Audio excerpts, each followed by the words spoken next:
Welcome back to CAN, Caribbean Affiliate News. This segment of the news is sponsored by Claire. A 35-year-old fire officer from Gasparillo assigned to the Northern Division was due to appear before a San Fernando magistrate court today to answer to 5 counts of grievous sexual misconduct against 2 female relatives who are said to be both 10 years old. The officer is currently on 2-year study leave, has been in custody since he was arrested last week Wednesday. The fire officer was charged with 4 counts of grievous sexual misconduct against one of the girls and 1 count of sexual misconduct against the other child. The alleged offenses reportedly took place from March 2012 to August 2012. A report was made to the Gasparillo police by a close female relative of the suspect. Meanwhile, 13 persons are expected to appear before magistrates in the Southern Division for driving under the influence of alcohol yesterday morning. They were arrested between Friday night and Saturday morning during police exercises in the division. Among those arrested is a 33-year-old woman who is said to be the daughter of a senior Defense Force officer of the Trinidad and Tobago Regiment. In Jamaica, brothers Kieron and Sheldon Brissett, the 2 men who were arrested and charged in connection with the rape of 4 women and an 8-year-old girl in Irwin Point, St. James last year, yesterday walked free from the Western Regional Gun Court after being found not guilty. And I quote, "Both men were acquitted this afternoon in the gun court before His Lordship Mr. Justice Yvonne Brown," said Attorney at Law Lambert Johnson, who represented the brothers. He says essentially what happened was that the prosecution called the 2 eyewitnesses who were unable to positively identify the men. The brothers were arrested following the much publicized incident which took place on September 24, 2012. The 5 females were taken from their home and raped in an open lot. The incident, which attracted national attention, drew condemnation from Prime Minister Portia Simpson Miller, women's advocacy group Women Inc., and other stakeholders on gender affairs issues.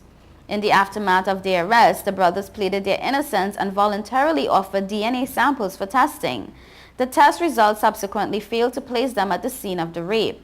Following the revelation of the DNA results, the defense attorney had asked that the charges be dropped.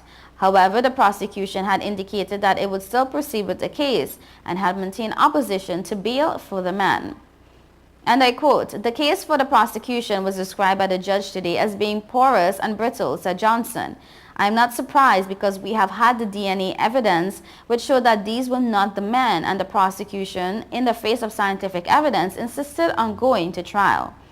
The brothers are now mulling over whether to take legal action for the time they spent in police custody, the lawyer added. "The options are being considered, and when a decision is taken, we'll move from there," said Johnson. "But at this time, we'll just examine the options, and the men are happy that the nightmare has finally ended." In St. Lucia, Prime Minister Kenny Anthony has called on hoteliers to redefine their approach to the industry and to do more to improve quality and mutually beneficial partnerships.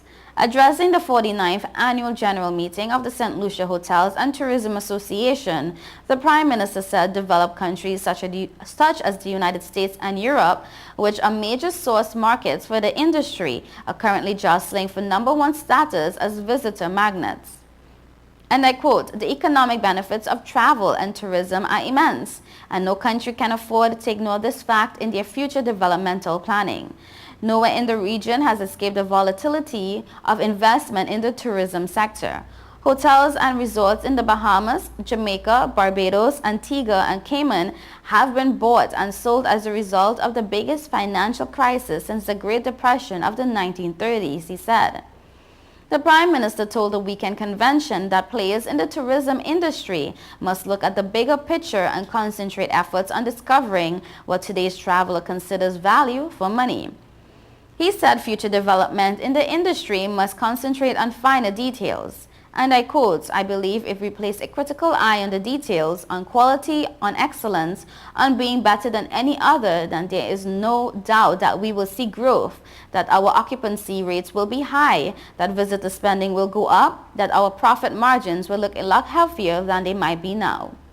However, he acknowledged this must be done within the context of industry standards and best practice while creating a unique experience. He said the government has a responsibility to pursue all paths of economic growth, but public-private partnership is more than just desired, it is necessary to achieve any goals set for the tourism industry. The St. Kitts and Nevis government says it will extend the tax concessions granted to first-time homeowners as it seeks to boost growth in the construction sector and stimulate the local economy. And I quote, "Over the last 2.5 years, government has extended the policy which was originally due to come to an end in April of 2012. Since then, this policy to assist poor and middle-class families has been further extended on 2 occasions and ought to have expired in July 2013, said Information Minister Nigel Cardy. Cardy said that the policy of tax concession on building materials is aimed at boosting growth in the construction sector and that nearly 400 new homeowners over the last 2 years had been able to benefit from the policy.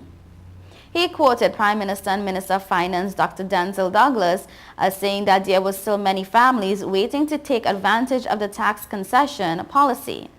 As a result, he said Prime Minister Douglas had urged Cabinet to support its further extension until December. You are watching Caribbean Affiliate News. Stay tuned.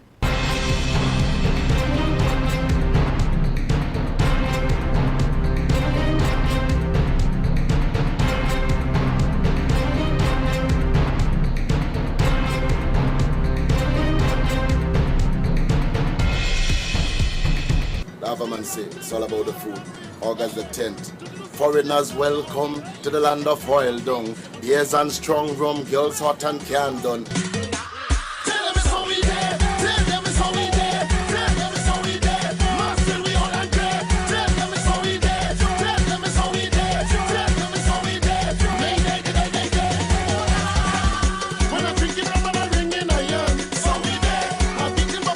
It's all about the food. Oil Dung Fest, August 10, Lapama, and in the place.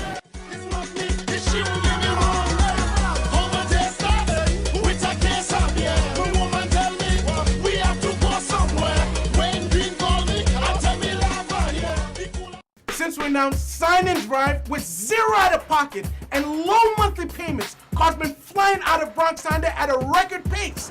Whoa! New Accord with 0 out of pocket for $249 a month, or new Civics just $199 per month, or save thousands with 0% financing. You never had to leave the Bronx to get the best price on the Honda. Bronx Honda guarantees the lowest price in the Bronx. Bronx Honda, East Tremont Avenue. Visit BronxHonda.com.